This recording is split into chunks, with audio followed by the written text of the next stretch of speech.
헷갈립니다. 이분이 진짜 나를 사랑하는 건지 아니면 별로 안 좋아하는데 사랑하는 척하는 건지. 할렐루야. 은혜 많이 받으셨어요? 벌써 눈이 보니까 막 기도하느라고 눈물로 기도하시느라고.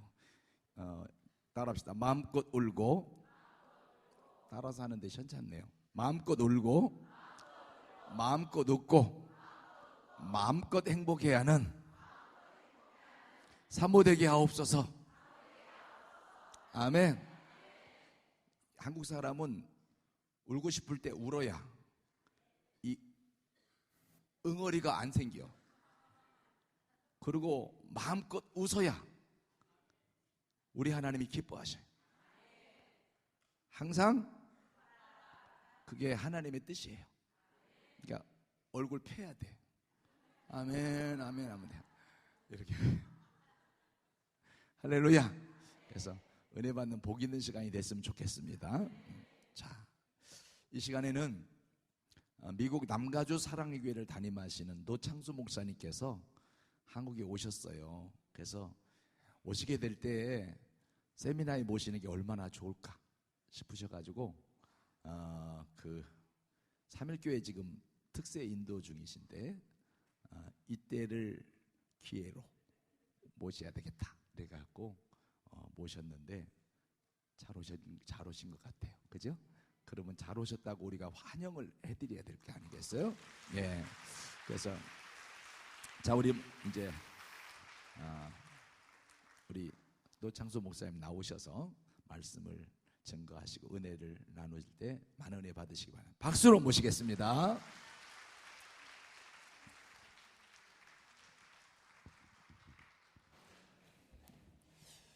우리 사모님들 옆에 있는 분들과 한번 축복하겠습니다. 저희 교회에서는 종종 이렇게 축복합니다. 아름다움이 죄라면 당신은 무기징역감입니다. 서로 한번 축복하세요. 옆에 있는 분들에게.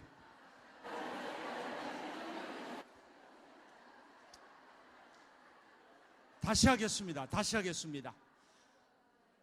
한번 벌떡 일어나세요. 벌떡 일어나셔서 이렇게 하겠습니다. 조금 더 원색적으로. 아름다움이 죄라면 당신은 사형감입니다. 서로 축복하세요.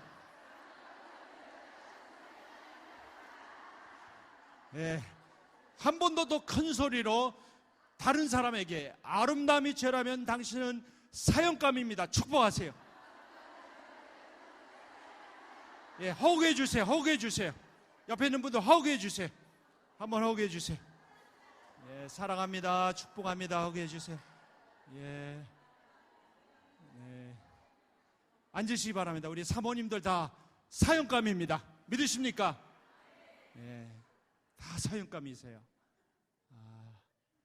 하나님이 우리 사모님들 오늘 이 시간에 찬양을 통해서 말씀을 통해서 특별하게 타치하시기를 주님의 이름으로 축원드립니다. 오늘 같이 하나님 말씀 보겠습니다. 마태복음 20장 1절에서 16절 말씀입니다. 마태복음 20장 1절에서 16절 말씀. 우리 하나님의 말씀입니다. 서로 교독하시고 마지막 절 합독을 하겠습니다.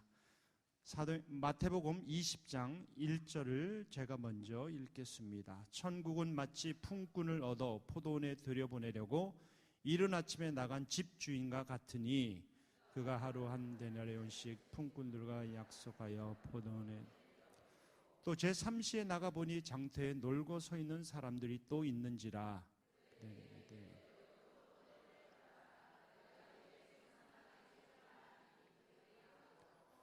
제6시와 제9시에 또 나가 그와 같이 하고 제11시에도 나가보니 서 있는 사람들이 또 있는지라. 이르되 너희는 어찌하여 이르되 우리를 품꾼으로 쓰는 이가 없음이니이다. 이르되 너희도 포도원에 들어가라 하니라.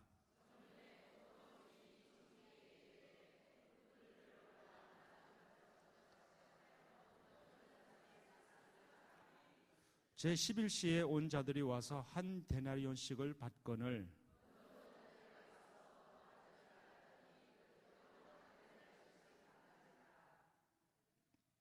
받은 후 집주인을 원망하여 이르되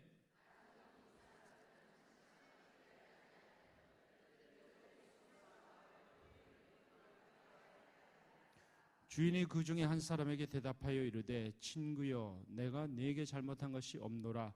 내가 나와 한 데나리온의 약속을 하지 아니하였느냐.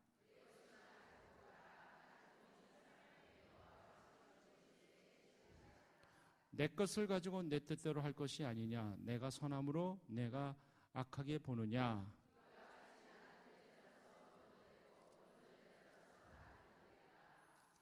아멘. 제 이름은 노자 창자 숫자입니다. 여러분이 저를 어떻게 생각할지 몰라도 적어도 제 이름은 성경에 나와 있습니다. 마태복음 7장에 보면 비가 내리고 창수가 나고, 그래서 저 이름은 적어도 신약에 나옵니다. 창수. 근데 구약에도 제 이름이 나옵니다. 잠언서에 보면은 뜻은 그렇게 중요하지 않아요. 뜻을 그렇게 생각하실 필요가 없어요. 잠언서에 보면 부는 잔인하고 노는 창수 같거니와, 부는 잔인하고 노는 창수 같거니와, 노창수가 거기서 나옵니다. 우리 사모님들 만나서 정말 반갑습니다. 오늘 제가 좋아하는 성경 말씀 하나 나눕니다. 사람이 마음으로 자기 길을 계획할지라도 그 걸음 인도하신 분은 여호와시니라. 하나님께서 사모님들을 이곳으로 인도해 주셨습니다. 또 이 세미나를 통해서 하나님께서 우리 사모님들에게 기도 합기는 엘리야에게 주셨던 세미한 음성을 들려주시기를 간절히 소원합니다. 오늘 말씀으로 함께 말씀의 저자이신 성삼위 하나님의 음성을 듣기 원합니다. 오늘 말씀 제목을 막차 인생들이라고 제목을 잡아봤습니다. 막차 인생들. 본문의 인력 시장에는 첫 차를 탄 사람들과 막차를 탄 사람들이 등장합니다. 첫 차를 탄 사람들은 이른 아침 오전 6시에 포도원 주인에게 하루 일당을 한 데나리온씩 받기로 하고 고용되었습니다. 주인은 오전 9시, 낮 12시, 오후 3시에도 일꾼들을 고용했습니다. 그들에게 적당한 품삯을 주겠다고 약속했습니다. 그런데 하루 마감을 1시간 앞둔 오후 5시에 포도원 주인이 인력시장에 나갔습니다. 그곳에서 아직도 일하지 않고 서성거리는 사람들을 보았어요. 그들에게 묻습니다. 너희가 어찌하여 여기서 서성거리고 있느냐? 그들이 대답합니다. 아무도 우리를 쓰지 않고 있습니다. 포도원 주인이 그들에게 말합니다. 내 포도원에 들어와서 일하라. 해지기 1시간 전인 오후 5시에 포도원에 들어온 이 사람들은 막차를 탄 인생들입니다. 인력시장에서 첫 차를 탄 일꾼들과 막차를 탄 일꾼들은 너무나 다릅니다. 오전 6시에 고용된 일꾼들은 힘이 셉니다. 능력도 있습니다. 경험도 많습니다. 어쩌면 다른 사람들이 갖지 못하는 세상적인 커넥션도 있었을 것입니다. 다른 노동자들의 부러움의 대상이었을 것입니다. 한마디로 능력자들입니다. 오전 9시에 고용된 사람들도 꽤나 잘 나가는 사람들이었습니다. 그러나 오후 5시에 고용된 사람들은 다릅니다. 저들은 어쩌면 왜소한 체격, 기술도 신통치 않고 경험도 없습니다. 따라서 자신감도 없어요. 든든한 후견자, 커넥션 그런 거 없습니다. 가난하고 가진 것이 없는 자들입니다. 인생의 모든 일들이 간신히 힘겹게 풀리는 인생들, 그들이 바로 막차를 탄 인생들입니다. 왜 저들은 해질 때까지 포기하지 않고 인력 시장에서 서성거렸을까요? 그때까지 일이 없으면 빨리 집에 들어가서 푹 쉬고 그 다음날 다시 나오면 되는 거 아닙니까? 왜 그 시간까지 길거리에서 서성거리고 있었을까요? 아마도 부양할 가족 때문이 아닐까 하는 생각이 듭니다. 아빠가 저녁거리를 가지고 집에 돌아올 것을 기다리고 있는 자녀들과 아내 때문일 것입니다. 저들은 배고파하는 가족들의 기대를 저버릴 수가 없었습니다. 저들은 가족들의 유일한 희망입니다. 저들은 이렇게 사느니 차라리 죽는 것이 낫다고 절망할 수가 없어요. 목회가 너무나 힘들어서 이렇게 하느니 그만두는 것이 낫다고 절망할 수가 없었어요. 왜냐하면 저들에게 절망은 사치였습니다. 그래서 저들은 아무도 저들을 불러주지 아니해도 하루에도 수없이 많은 사람들에게 거절감을 당해도 그것을 떠날 수가 없었습니다. 막차 인생은 작은 희망이라도 있으면 마지막까지 포기할 수 없는 사람들입니다. 저는 이민 목회를 하면서 수많은 막차 인생들을 보았습니다. 당신과 지난 15년 동안 살았지만 나는 당신에게 정이 전혀 가지 않아요 라는 막말을 내뱉는 남편. 그 남편의 막말에도, 남편의 막말이 가슴에 비수를 꽂는 아픔을 당해도 가정을 지키기 위해서 몸부림치는 아내를 보았습니다. 한 여집사님을 보았습니다. 미국 법정에서 사고를 친 아들의 형량을 줄이기 위해서 아버지가 미국인 판사 앞에서 무릎을 꿇고 선처를 호소하는 모습도 보았습니다. 중풍으로 쓰러진 아내의 약값을 벌기 위해서 우범지대의 가게에서 캐셔로 일하는 남편도 보았습니다. 정신지체 장애를 가진 아들보다 딱 하루만 더 살다 죽는 것이 소원이라는 한 엄마를 보았습니다. 모두들 하나같이 멍든 가슴을 움켜쥐고 사는 막차 인생들입니다. 누가 막차 인생들의 고통을 알 수 있을까요?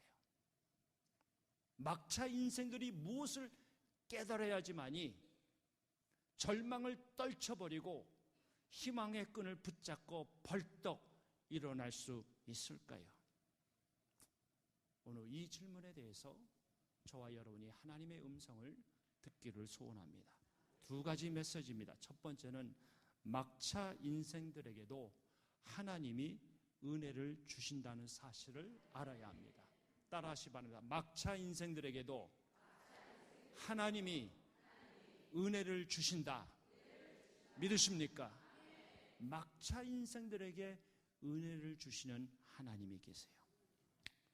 예수님 당시에 포도원 매니저가 인력 시장에 나가서 노동자들을 고용합니다.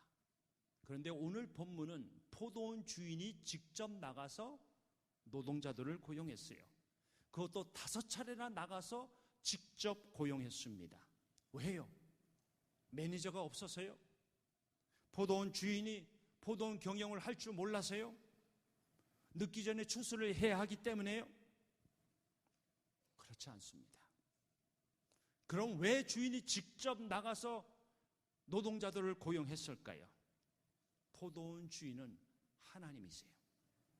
하나님 아버지의 마음은 모든 인생들에게 있습니다. 첫차 인생, 중간 인생, 막차 인생 모두에게 관심을 가지고 계시는 분이 하나님이십니다. 그러나 우리 하나님은 특별히 끝까지 인생을 포기하지 않는 막차 인생들에게 긍휼을 베푸시는 분이세요. 저들의 소원을 묻습니다. 왜 여기 서 있느냐? 무엇을 원하느냐? 일하기 원합니다. 저는 이 마태복음 20장을 묵상하면서 큰 은혜를 받았어요. 포도원 주인이 이 막차 인생들에게 적선하지 않았습니다. 값싼 동정하지 않았어요. 저들에게 묻습니다. 너희들이 원하는 것이 무엇이냐? 일하길 원합니다. 포도원에 들어와서 일하라. 포도원 주인은 막차 인생들을 인격적으로 대했어요. 인간 취급했습니다. 그들을 끝까지 돌보시고 그들에게 일할 기회를 주셨어요. 다른 사람들은 거들떠보지 않는데, 다른 사람들은 이 막차 인생들을 인간 이하로 취급하는데, 루저라고 낙인을 찍는데, 포도원 주인은 이들을 인격적으로 대했어요. 이들에게 다가가십니다. 이들의 마음의 소원을 들어주세요. 이들의 필요를 채워주십니다. 이것이 본문이 우리에게 주는 메시지입니다. 다시 본문으로 돌아가면 좋겠습니다. 오전 6시와 오전 9시 일꾼들은 실력자들입니다. 저들은 자신들의 능력 때문에 일찍 고용되었다고 믿었을 것입니다. 낮 12시와 오후 5시에 고용된 일꾼들도 자신들의 능력을 조금은 믿었을 것입니다. 하지만 오후 5시 일꾼들은 아닙니다. 저들은 자신들의 능력이 아니라 주인의 전적인 은혜로 고용되었다는 사실을 압니다. 주인의 전적인 은혜로 일하게 됨을 뼈저리게 알고 있습니다. 주인의 은혜가 아니면 절대 일할 수 없음을 안다는 것이에요. 우리 사모님들에게 묻겠습니다. 여러분들은 이런 하나님의 은혜를 아십니까? 여러분을 향한 하나님의 은혜를 아십니까? 우리가 진정으로 이 하나님의 은혜를 알려면 내가 어떤 인생인지를 알아야 합니다.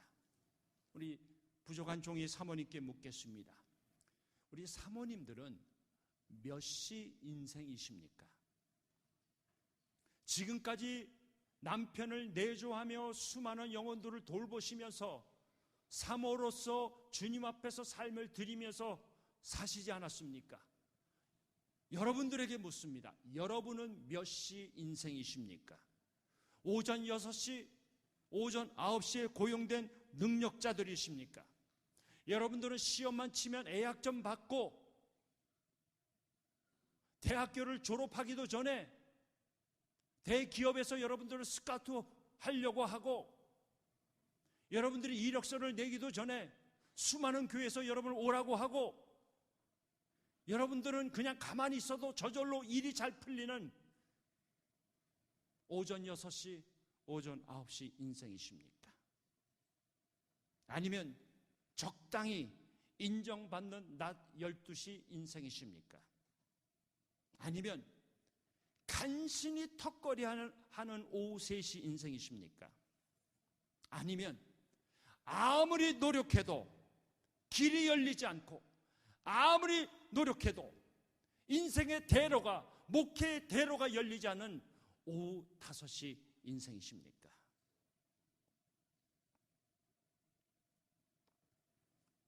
사랑하는 사모님 여러분, 만일 저와 여러분이 하나님 앞에서 스스로를 오전 6시나 9시 인생이라고 여기면 하나님의 은혜를 경험할 수 없습니다. 입술로는 하나님의 은혜를 말할 수 있지만 많은 경우에 하나님보다 나의 힘, 나의 경험, 나의 능력, 나의 목회 노하우를 가지고 목회를 할 것입니다. 결국에는 하나님의 은혜를 모르고 삽니다. 내 능력과 노력으로 천국에 갈 수 있다고 여기는 사람은 결코 하나님의 은혜를 알 수 없듯이 내 능력과 힘으로 목회할 수 있다고 하는 사람들은 하나님의 은혜를 모르는 사람들입니다. 하나님의 은혜는 내가 내 힘으로 아무것도 할 수 없는 오후 5시 인생임을 인정할 때 경험하게 됩니다. 우리 모두는 다 막차 인생들입니다. 모두 다 하나님의 은혜로 삽니다. 하나님의 은혜로 하나님 나라에 들어가고 하나님의 은혜로 구원을 받고 이 다음에 우리가 하나님 앞에 섰을 때 하나님께서 착하고 충성된 종이라 칭찬하는 그것도 하나님의 은혜이고 이 다음에 하나님 앞에 섰을 때 하나님이 우리에게 상급을 주신다면 그것도 전적인 하나님의 은혜라는 것입니다. 사람들이 이렇게 생각합니다. 우리가 열심히 주님을 섬기면 주님께서 우리에게 상급을 주실 것이다. 내가 열심히 희생하고 열심히 섬기고 열심히 노력하면 주님께서 나에게 상을 주실 것이다. 정말 그럴까요? 요한계시록 4장 10절 말씀을 한번 잘 들어보세요. 24 장로들이 보좌에 앉으신 이 앞에 엎드려 세세토록 살아계신 이에게 경배하고 자기의 관을 보좌 앞에 드리며. 계시록의 24 장로들이 하나님으로부터 면류관을 받았어요. 그런데 그 면류관을 어린 양 되시는 예수 그리스도 앞에 내려놓습니다. 그러면서 저들이 고백하는 것이 모든 존귀와 영광을 받으실 분은 어린 양 되시는 예수 그리스도 한 분이십니다. 나는 면류관을 받을 자격이 없습니다 하면서 그 면류관을 주님의 보좌 발 앞에 내려놓습니다. 사랑하는 성도 여러분, 사모님 여러분, 우리가 은혜로 구원받는 것만 아니라 장차 이 다음에 하나님 앞에 가서 하나님 앞에 칭찬을 받는다면 하나님이 우리를 불쌍히 여기셔서 상급을 주시냐면 그것도 전적인 하나님의 은혜인 걸 잊지 마시기 바랍니다. 우리는 은혜로 구원을 받고 은혜로 목회하고 이 다음에 하나님 앞에 섰을 때 내놓을 것도 없지만 하나님께서 우리를 불쌍히 여기시고 은혜를 베풀어 주셔서 상급을 주시리라 믿으시기 바랍니다. 은혜로 사는 거예요. 다른 것으로 설명이 되면 안 됩니다. 은혜 외에는 안 된다는 것이에요. 내가 나 된 것은 하나님의 은혜이니라. 은혜입니다. 은혜. 은혜로 사는 거예요. 막차 인생들이 무엇을 깨달아야지 끝까지 포기하지 않고 희망을 가질 수 있을까요? 막차 인생들이 무엇을 깨달아야지 목회를 포기하지 않고 사역을 포기하지 않고 우리의 가슴에 칼을 비수를 꼽는 수많은 영혼들을 포기하지 않고 끝까지 주님이 부르신 이 부름의 삶, 이 사역을 감당할 수 있을까요? 두 번째 말씀은 막차 인생들에게도 하나님이 관대하시다는 사실을 알아야 합니다. 한번 따라 하시기 바랍니다. 막차 인생들에게도 하나님이 관대하시다. 우리 하나님은 막차 인생들에게 은혜를 주시는 분이시고 우리 하나님은 막차 인생들에게 관대하신 분이세요. 본문으로 다시 돌아오겠습니다. 오후 6시가 되었어요. 종소리가 울렸습니다. 일꾼들이 다 연장을 놓고 임금을 받기 위해서 줄을 섭니다. 주인이 매니저에게 명하여 오후 5시부터 일한 일꾼들로부터 시작해서 오전 6시에 들어온 일꾼들에게 임금을 주라고 합니다. 1시간 일당을 기대했던 막차 인생들, 오후 5시에 포도원에 들어온 일꾼들이 가만히 봉투를 열어보니까 하루 임금이 들어왔어요. 1시간 임금을 기대했는데 한 데나리온을 받았습니다. 여러분, 이것은 정말 대박이에요. 이분들은 아무도 이들을 고용해 주지 않았어요. 길에서 서성거리고 있어요. 포도원의 주인이 와서 일하라고 해서 일합니다. 뭐 큰 거 기대하는 것이 아니에요. 빵 한 조각을 얻길 원했을 것입니다. 근데 임금을 받아보니까 하루 임금을 받은 거예요. 포도원에 들어올 때는 무거운 몸을 가지고 들어왔고, 무거운 발걸음으로 들어왔고, 정신적으로 육체적으로 지친 가운데 들어왔는데, 1시간 일하고 나서 임금을 받아보니까 막 덩실덩실 춤을 추면서 집을 향해서 쏜살같이 달려갈 수 있었던 것이에요. 막 난리가 났습니다. 그 장면들을 누가 보았을까요? 다른 일꾼들이 보았어요. 이 계산이 빠른 분들이 이제 계산하기 시작합니다. 아니, 1시간 일하고 한 데나리온 받으면 3시간 일하면 얼마예요? 3데나리온. 6시간 일하면 6데나리온. 그 오전 6시에 들어온 사람은 12시간 일했거든요. 그러면 얼마를 받아요? 12데나리온. 이게 대박 아닙니까? 적어도 다른 일꾼들은 그만한 임금을 기대하지 않았어도 보너스는 기대했을 거예요. 보너스. 우리 보너스 싫어하는 우리 사모님들 계세요? 없죠. 저도 보너스 좋아요. 적어도 다른 일꾼들은 보너스를 기대했어요. 그런데 일당을 받아보니까 똑같은 거예요. 일찍 들어와서 일한 사람들은 주인의 이런 어처구니 없는 행동에 화가 납니다. 만일 오늘날 사업가들이 포도원 주인처럼 임금을 주면 사업 망합니다. 노동자들이 회사 앞에서 악독한 주인, 부당한 주인 물러가라며 피켓을 들고 시위를 벌였을 것입니다. 이 시점에서 궁금한 점이 하나 있습니다. 포도원 주인이 왜 나중에 온 사람들부터 먼저 임금을 주었을까요? 아니, 처음 온 사람들에게 먼저 임금을 주고 집으로 돌려보내면 나중에 온 사람들이 얼마 받는지 모를 거 아닙니까? 왜 포도원 주인은 나중 온 사람들부터 임금을 주므로 다른 사람들이, 일찍 온 사람들이 그들이 얼마 받았는지를 알게 했을까요? 여러분이 잘 들으시기 바랍니다. 포도원 주인은 의도적으로 1시간 일한 일꾼의 임금을 하루 종일 일한 일꾼들 앞에서 주었습니다. 포도원 주인이신 하나님은 우리가, 저와 여러분이 자신의 공로나 업적에 집착하기를 원치 않았습니다. 우리가 오전 6시 일꾼들처럼 하나님과 흥정하기를 원치 않으십니다. 하나님은 우리 인생의 모든 것이 하나님의 관대하심으로 이루어졌다는 사실을 깨닫기를 원하세요. 다시 말씀드립니다. 하나님과 흥정하는 인생이 아니라 우리의 삶의 모든 것이 하나님의 관대하심으로 이루어졌다는 사실을 깨닫기를 원하신다는 겁니다. 이 하나님의 관대하심을 설명하는 말씀이 있습니다. 여러분, 오늘 본문 말씀 20장 16절 말씀 보시기 바랍니다. 20장 16절 같이 읽겠습니다. 시작. 이와 같이 나중된 자로서 먼저 되고 먼저 된 자로서 나중되리라. 자, 이 똑같은 말씀이 마태복음 19장 30절에 나옵니다. 그렇죠? 그러나 먼저 된 자로서 나중되고 나중된 자로서 먼저 될 자가 많으리라.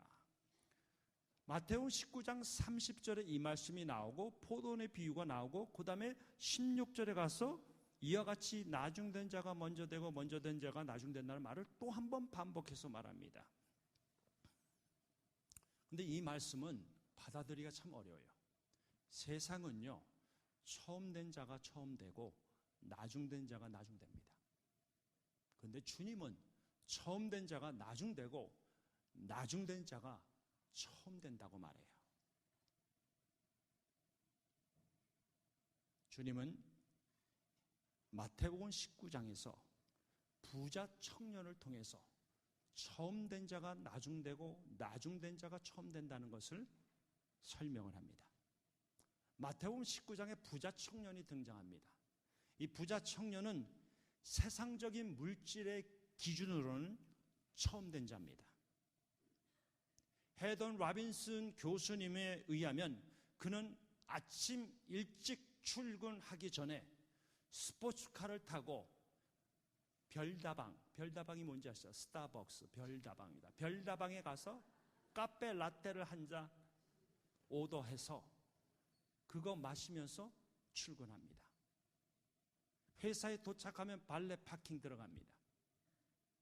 오전에 중역들과 회의를 합니다. 회의를 이끈 후에 점심시간에는 다른 기업의 CEO들과 점심 식사를 합니다.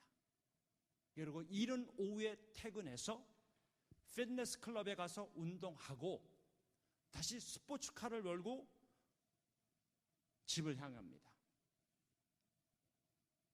대저택에서 자녀들과 가족들과 오붓한 시간을 보내다가 저녁에는 또 만찬에 참석을 합니다. 늦은 시간 돌아와서 푹신한 침대에 누워서 영화 한 편 보고 그리고 잠잡니다. 금수저 인생이에요. 부자 청년은 세상의 물질적인 기준으로는 처음 된 사람입니다. 이 부자 청년 이야기 후에 베드로가 등장합니다. 베드로 아시죠? 성이 배 있음이 이름이 들어 베드로. 베드로는 세상적인 물질의 기준으로는 나중된 자입니다. 그는 주님을 따르다가 수없이도 많은 배고픔과 가난에 시달려야 했습니다. 주를 위해서 나름대로 희생했습니다. 주님께 자신의 인생 전부를 걸었습니다. 그가 주님께 이렇게 흥정합니다. 19장 27절에 우리가 모든 것을 버리고 주를 따라 싸운데 그런즉 우리가 무엇을 얻으리이까?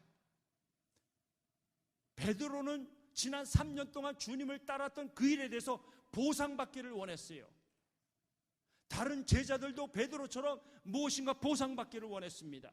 야고보와 요한도 주의 나라가 임할 때 주님의 오른쪽 왼쪽에 앉기를 원했어요. 제자들이 하나같이 주님으로부터 무엇인가 보상받기를 원했던 것입니다. 지금 제자들은 하나같이 보상 심리와 공로 의식에 빠져 있었습니다. 우리 사모님 여러분, 혹시 이것이 우리의 모습은 아닌지요? 그동안 내가 사모로서 주를 위해서 너무 정말 헌신했어요. 이름도 없이 빛도 없이 헌신했어요. 교회 건축한다면 정말 먹을 것 다 줄이고 헌금했어요. 영혼을 돌보는 일을 위해서 불철주야라 했었습니다. 시간을 들이고 마음을 쏟고 물질을 들이고 목회의 최현장, 최전방에서 헌신을 했어요.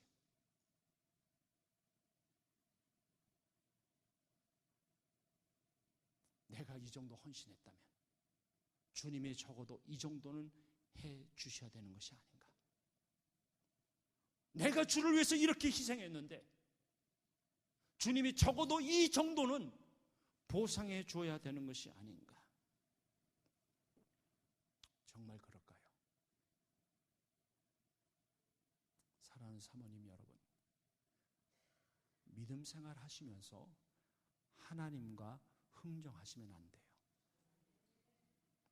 하나님은 우리에게, 저와 여러분에게 아무 빚도 지지 아니하셨습니다.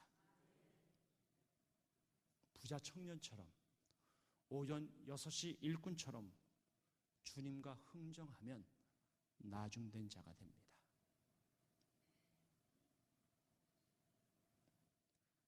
미국에 사는 우리 자녀들, 영어권 자녀들이, 어린아이들이 엄마 아빠에게 이런 말을 자주 합니다. Mom and Dad, it's not fair. 엄마 아빠 불공평해요. 아니, 어린 것들이 뭘 한다고, 그렇죠? 엄마 아빠 불공평해요. It's not fair. 불공평해요.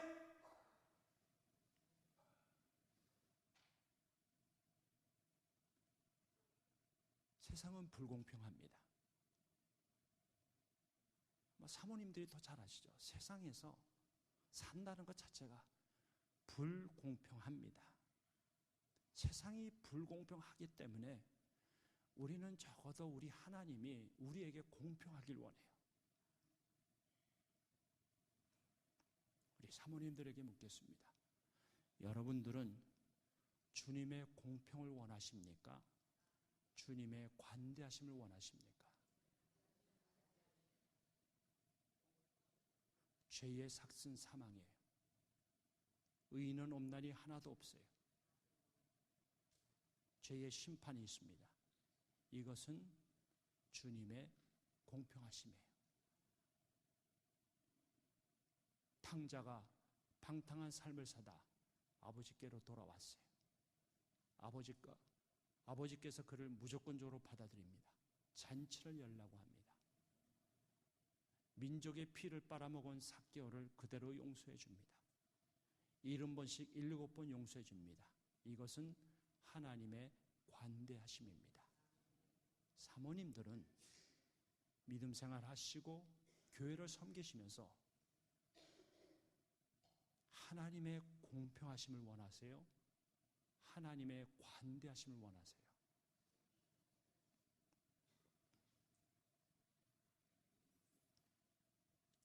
아마 우리 모두는 둘 다를 원할 것입니다. 우리는 하나님이 우리의 잘못에 대해서는 관대하길 원하고 우리의 수고에 대해서는 공평하길 원해요. 다시 말씀드립니다. 우리는 하나님이 우리의 잘못에 대해서는 관대하길 원하고 우리가 주를 위해서 희생한 모든 수고에 대해서는 공평하길 원해요. 만약 여러분이 하나님이 불공평하신 분이라고 생각하신다면 왜 그런 생각을 하실까요? 스스로 자신이 오전 6시나 오전 9시 인생이라고 착각해서는 아닌지요. 오전 6시 인생은 하나님의 공평을 원하지만 오후 5시 인생은 하나님의 관대하심을 원합니다. 베드로와 제자들 그리고 오전 6시 일꾼들처럼 하나님과 계산하고 따지지 마시기 바랍니다. 내가 오후 5시 인생임을 알고 하나님의 은혜와 하나님의 관대하심에 감사하셔야 합니다. 내가 막차 인생임을 깨닫지 못한다면, 오후 5시 인생임을 깨닫지 못한다면 우리는 오전 6시 일꾼들처럼 공로의식과 보상심리에 빠지게 될 것입니다. 보상심리와 공로의식에 빠지면 끝없는 불만족과 원망과 분노의 노예가 될 것입니다. 그런 사람은 하나님 나라에 부적합합니다. 저희 아버님은 신의주 분이세요. 전혀 교회를 다니지 아니하신 분이세요. 어렸을 때 교회를 나가셨대요. 근데 옛날에 교회를 나가면 뭘 줍니까? 뭐 연필, 지우개, 공책 주지 않습니까? 그런데 한 아이가 선생님에게 쟤는 교회 다니지 않는 애예요. 공책 줄 필요 없어요. 라고 했대요. 어린 마음에 그것이 상처가 되어서 그때부터 교회를 안 다니신 거예요.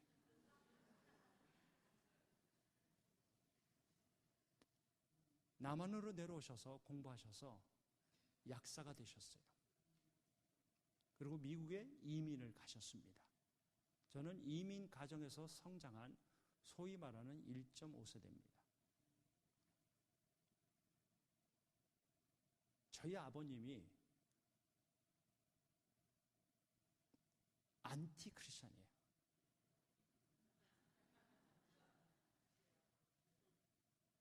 제가 잘못해서도 많이 야단을 맞았지만 제가 예수를 믿는다는 이유 때문에 핍박을 많이 당했어요. 저희 아버님이 미국에서도 교회를 가셨어요. 근데 가는 날이 장날이라고 그날 교회가 대판 싸웠어요. 그래서 교회는 싸우는 곳이다. 교회는 저질 인간들이 모여서 종교 활동하는 곳이다 생각하셨어요. 그래서 그런데 아들이 가는 것을 용납할 수가 없었어요. 저는 전혀 예수를 모르는 가정에서 자랐어요. 예수님이 저를 만나 주셨어요. 저는 신학교 간다고 했을 때 집에서 쫓겨났어요. 근데 예수님이 너무나 좋은 거예요. 예수님이 너무나 좋아서 삶을 드렸어요. 또 사모님들도 그런 경험이 있으시겠지만 신학교 때 일주일 동안 먹을 것이 없어서, 미국에서요, 먹을 것이 없어서 금식한 것이 아니라 굶식했어요.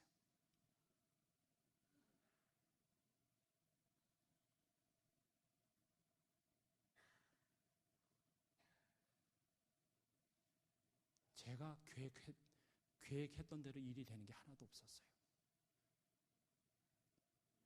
네, 제 목회에 몇 가지 키워드가 있는데 그 중에 하나가 이겁니다.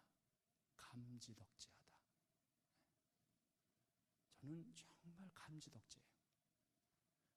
저 같은 사람 구원해 주신 하나님께 너무나 감사하고요. 저 같은 사람을 주의 종으로 불러주신 하나님께 너무나 감사하고, 지금까지 하나님 앞에 쓰임받을 수 있는 이것 자체가 정말 감지덕지예요. 저 겸손하지 않습니다. 그러나 정말 제 마음에 하나님께서 너무나 큰 은혜를 베풀어 주신 것에 대해서 당연시 여기지 않습니다. 감지덕지한 마음 갖고 삽니다.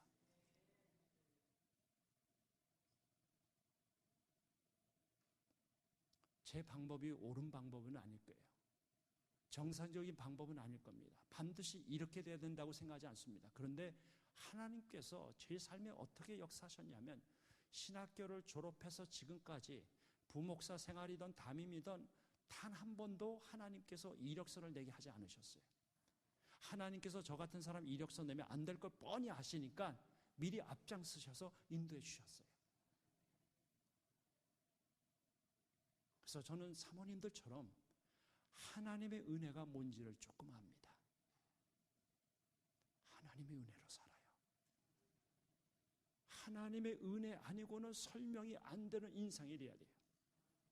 하나님께서 베풀어 주신 모든 은혜와 축복은 나의 자격이나 능력에 의해서 이루어진 것이 아니라 하나님이 너무나 관대하신 분이기 때문에, 하나님이 나 같은 사람 한 번 치시면 끝나는 인생인데 나 같은 사람 끝까지 붙잡으시고 나를 사용하시겠다 말씀하신 것 자체가 하나님의 관대하심이라는 겁니다. 두려워 말라, 내가 너와 함께 함이니라. 놀라지 말라, 나는 너의 하나님이 됨이니라. 내가 너를 굳세게 하리라. 참으로 너를 도와주리라. 참으로 나의 의로운 오른손으로 붙들어 주리라. 믿으십니까? 하나님이 우리 편이에요. 지난주에 설교하고 미국 들어왔는데, 여러분, 미국에 사시는 교포들 중에 많은 분들이 신분 문제 때문에 마음고생이 많습니다. 이 그놈의 영주권 때문에. 그 영주권이요, 그거 없으면 마음고생이 심해요.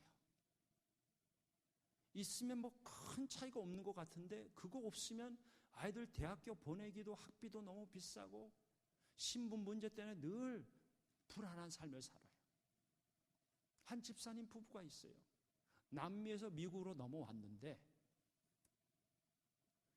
그놈의 영주권이 나와야 될 때 안 나오는 거예요. 큰딸이 원하는 대학교에 입학해서 이제 가을에 대학을 가야 됩니다. 근데 영주권이 안 나오니까 까딱 잘못하면 불법 체류자가 되는 거예요. 갈등을 합니다. 변호사들에게 상담했는데 어떤 변호사는 한국으로 나갔다가 다시 들어와야 된다. 또 다른 변호사는 아니다. 지금 그 사업 투자 그 비자는 조금 살아 있으니까 조금 더 기다려 보자. 어느 변호사의 말에 장단을 쳐야 될지 몰라요. 마음고생합니다. 시간은 흘러가죠. 결정은 해야겠죠. 수많은 성도들이 그 가정에서 기도했어요. 제가 그 가정 신방하면서 기도 제목 붙잡고 같이 기도했어요. 새벽 기도 끝나면 바깥에서 저를 만나요. 만나면 제가 그 집사님에게 이렇게 사인합니다. 한번 해보세요. 엄지손가락 딱 내면 이렇게. 이게 뭐냐면 하나님 바라보세요. 하나님이 도와주실 거예요. 그러면 그 집사님도 저를 바라보고 이렇게 합니다. 하나님이 도와주실 거라고. 여러분 목사가 무슨 힘이 있습니까? 우리 백은 하나님이잖아요. 하나님 앞에 기도하는 거죠. 그런데 몇 주 전에 예배 끝나고 복도에서 성도들과 인사하고 있는데 이 집사님 가정이 저를 기다리고 있는 거예요. 무슨 일이냐고 물어봤더니 아무 말도 하지 않고 저에게 봉투 4개를 내미는 거예요. 내 식구인데 정말 인생의 마지막 시간에 영주권이 떨어진 거예요. 우리 하나님 신실하신 분이십니다. 믿으십니까? 우리 하나님 조금도 실수가 없으신 분이세요. 우리 하나님은 우리가 기도하는 것 이상으로 역사하시는 관대하신 분이십니다. 믿으십니까?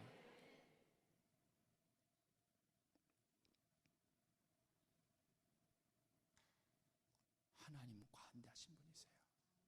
하나님과 흥정하지 마세요. 하나님과 흥정하면 보상심리 공로의식에 빠집니다. 보상심리 공로의식에 빠지면 끝없는 불평과 원망 속에서 목회를 하게 돼요.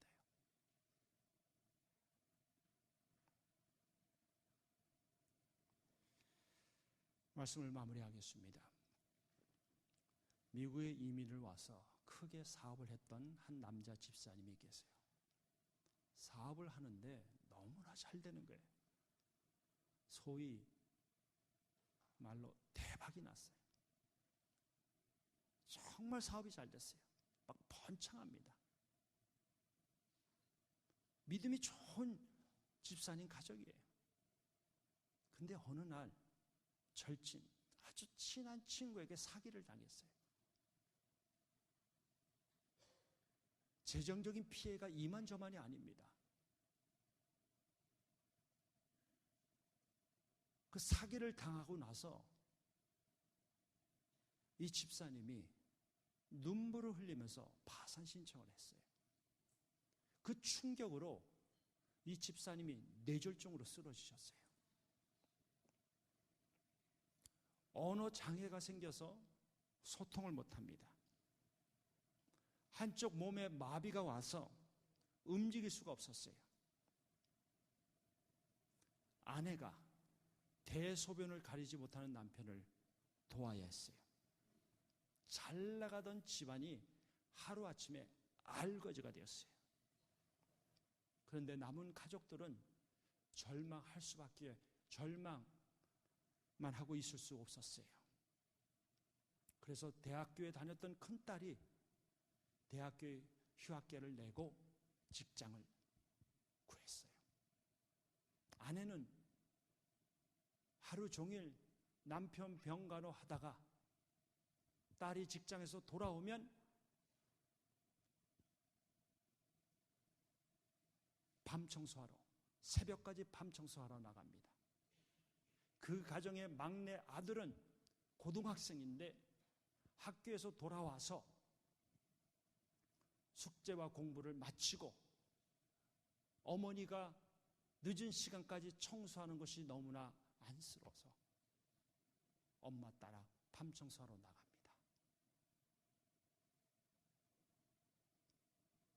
남편은 아내와 딸과 아들이 자기 때문에 너무 고생하는 것을 보면서 말도 못하고 눈물만 뚝뚝 흘립니다. 그때마다 아내가 남편을 위로합니다. 여보, 우리 걱정하지 마세요. 당신은 일어나기만 하면 돼요. 하나님이 당신을 도와주실 거예요. 걱정하지 말고 당신 일어나 주세요.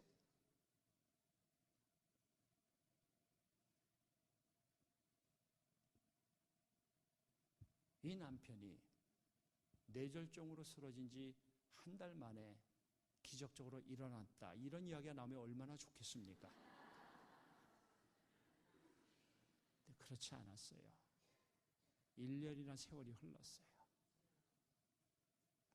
하루하루 사는 것이 너무나 버거웠어요. 그렇잖아요. 잘 나가던 집안이 알거지가 되었으니 온 가족이 고생이 이만저만이 아닙니다. 그런데 남편이 쓰러진 지 1년이 지난 어느 날 갑자기 방 안에서 여보라는 소리가 들렸어요. 아내가 안방으로 들어가 보니까 1년 동안 누워 있었던 남편이 워커를 짚고 일어선 거예요. 아내가 남편을 껴안고 울면서 하나님 감사합니다. 내 남편 일어날 수 있도록 인도해 주셔서 감사합니다. 감격의 눈물을 흘렸어요. 그날 저녁 온 가족들이 짜장면 파티를 했어요. 네, 미국에서도 짜장면 자주 먹습니다. 짜장면 파티하고 가정 예배를 드립니다. 이들이 부르는 찬양이 뭔지 아세요?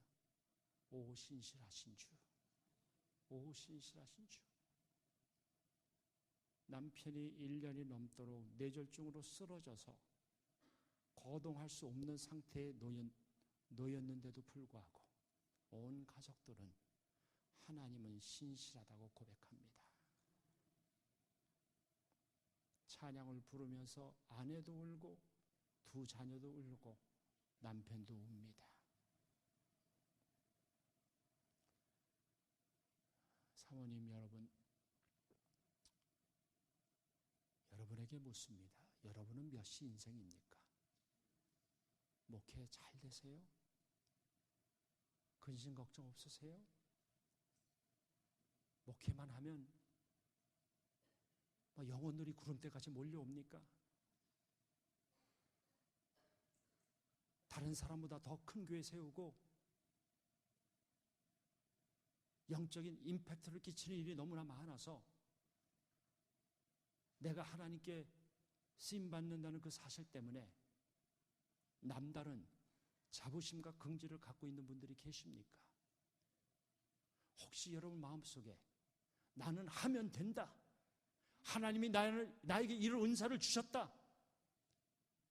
나는 하면 된다는 오전 6시, 오전 9시 인생은 아닙니까? 아니면 아무리 노력해도 일이 풀리지 않고 신학교 때 나보다도 공부 못한 인간이 목회 현장에서는 나보다도 목회를 잘하고 내 교회는 사이즈가 요 정도밖에 되지 않는데 죄송합니다 이러면서 그 인간은 이미 사이즈가 우리 교회보다 몇 배나 크고 그래서 끝없는 비교 의식에서 오는 열등감과 좌절감 때문에 나는 해도 아무것도 되지 아니한다는 오후 5시 인생, 막차 인생이라고 생각하는 분들이 계십니까?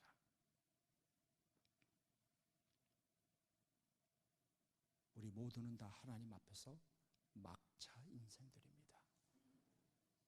막차 인생들이 절망을 떨쳐버리고 희망의 끈을 잡을 수 있는 이유는 나의 의지나 결단이나 노력이 아니라 하나님의 은혜입니다. 하나님의 관대하심입니다. 하나님이 나 같은 사람에게 은혜를 베풀어 주시고 내가 기도하지 못할 때에도 성령님께서 말할 수 없는 탄식으로 우리를 위해서 간구하시면서 우리의 삶의 필요를 채워주시는 그 관대하신 하나님, 그 관대하신 하나님이 계시기 때문에 막차 인생도 절망을 떨쳐버리고 희망의 끈을 붙잡고 믿음의 주에 온전케 하시는 예수를 바라보면서 한 걸음씩 발걸음을 힘차게 내디딜 수 있는 줄 믿습니다. 하나님의 은혜와 하나님의 관대하심이 우리 사모님들과 또 섬기시는 교회 위에 넘치시기를 주님의 이름으로 축원드립니다. 우리 찬양 하나 하겠습니다. 찬양. 우리 사모님들 아시죠? 주여 우린 연약합니다. 우린 오늘을 힘겨워합니다. 주뜻 이루며 살기엔 부족합니다. 우린 연약합니다. 주여 우린 넘어집니다. 오늘 하루 또 실수합니다. 주의 긍휼을 구하는 죄인입니다. 우린 주만 바라봅니다. 우리 뜻을 생각하며 같이 찬양하겠습니다.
우리는 오늘을 힘겨워합니다. 주뜻 이루며 살기엔 너무 부족합니다. 우린 연약합니다. 주님, 우린 자주 넘어집니다. 오늘 하루 또 실수합니다. 내가 주를 위해서 이렇게 헌신했는데 주님 왜 나에게 이 정도밖에 안 해주십니까? 끝없는 보상심리와 공로의식에 빠집니다. 주님, 우린 주의 국률을 구하는 죄인입니다. 주만 바라보기 원합니다. 한없는 주님의 은혜 온 세상 위에 넘칩니다. 가릴 수 없는 주의 영광 온 땅 위에 충만합니다. 주님만이 기려니 주님 이 길 끝까지 따라가기 원합니다. 주여, 우리에게 은혜를 내려주시옵소서. 우리 같이 합심으로 간절히 기도하겠습니다. 아버지 하나님, 우리 귀한 사모님들 주의 손에 올려드립니다. 아버지 하나님, 함께하여 주시고 목회 현장에서 지치고 살아난 남편을 내조하고 자녀들 양육하고 영혼들을 섬기는 우리 사모님들에게 주님, 저들에게 세임을 허락하여 주시고 영적으로 벌떡 일어날 수 있는 은혜를 베풀어 주시길 간절히 바라고 원합니다. 은혜의 하나님 찾아주셔서 만져주시고 간대하시 하나님 찾아주셔서 만져주시고 사랑하는 권사님, 우리 사모님들을 같이 하여 주셔서 회복되게 하시고 치유되게 하시고 주님을 깊이 만나는 놀라운 역사가 있도록 은혜를 내려주시길 간절히 바라고 원합니다. 아버지 하나님, 우리가 목회하면서 공로의식과 보상심리에 빠져있는 걸 용서하여 주시길 바라고 원합니다. 아버지 하나님, 우리의 잘못에 대해서는 반드시 하나님을 원하고 우리가 수고한 것에 대해서 공평을 원하는 우리의 이중적인 잣대를 주님 앞에 회개합니다. 아버지 하나님, 우리가 되지도 않으면서 되기로 착각하고 살았던 우리의 죄를 주님 앞에 회개합니다. 하나님 함께하여 주시옵소서. 주님, 우리가 하나님과 공평하지 않게 하시고 하나님과 개혁의 관계를 맺고 살지 않게 하시고 우리에게 빚지지 아니하시고 하나님과 깨닫게 하시고 하나님의 감기동자 마음 갖고 주님 앞에 원수를 귀한 영들 받을 수 있도록 역사하여 주시길 바랍니다. 우리의 공로나 업적에 집착하는 우리 인생이 아니라 하나님의 관대하심, 하나님의 은혜에 붙잡히는 인생들 될 수 있도록 역사하여 주시길 바라고 합니다. 아버지 하나님, 우리가 주님을 바라봅니다. 주님께로 나옵니다. 주님, 우리는 연약하고 넘어지지만 의로우신 주님, 완벽하신 주님, 온전하신 주님만 바라봅니다. 우리의 시선을 주님께 고정시킵니다. 주의 은혜를 베풀어 주시고 우리 사랑하는 사모님들 벌떡 일으켜 세워주시고 주님 앞에서 희망의 끈을 붙잡고 사역의 현장에서 심장에 전달할 수 있도록 은혜 내려주시길 간절히 바라고 원합니다. 하나님 함께하여 주시옵소서. 사랑하는 우리 사모님들에게 육체적으로 강건함 주시고 영적으로 강건함 주시고 저들의 인생에 하나님의 놀라신 가치가 임할 수 있도록 하나님 역사하여 주시길 바라고 원합니다. 긍휼과 자비를 베풀어 주시옵소서. 하나님께서 우리 사모님들에게 세임을 주시고 영혼을 악마는 자에게 세임을 주다 말씀하신 주님, 우리 사모님들에게 세임 주시고 끝까지 이 걸어갈 수 있도록 하나님 역사하여 주시옵소서. 하나님과 공존하는 인생, 하나님과 계산하는 인생, 하나님께 인생 맡기는 인생 될 수 있도록 하나님 역사하여 주시길 바라고 합니다. 주여 긍휼을 베풀어 주시고 주여 자비를 베풀어 주시고 주여 은혜를 베풀어 주시옵소서. 주님 바라봅니다. 이 길 묵묵히 걸어오며 우리 사모님들 나아갈 수 있도록 하나님이여 역사하여 주시고 은혜를 내려주시고 따라갑시다. 그날 내 의리를 이루시 주는 완전합니다.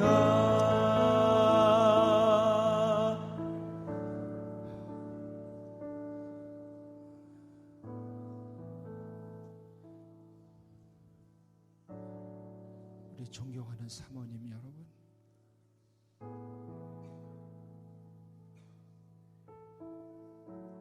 하나님과 흥정하지 마세요. 우리는 구원받은 거 하나만으로도 평생 감사할 수 있어야 돼요. 하나님은 저와 여러분에게 아무 빚도 지지 아니하셨습니다. 오전 6시 일꾼처럼 주님과 흥정하시면 안 돼요. 흥정하면 끝없는 보상 심리와 공로 의식에 빠집니다.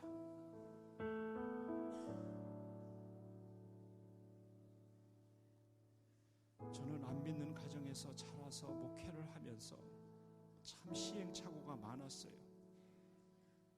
그래서 저는 가장 저에게 필요했던 것은 저를 위해서 기도해 주시는 분들이었어요.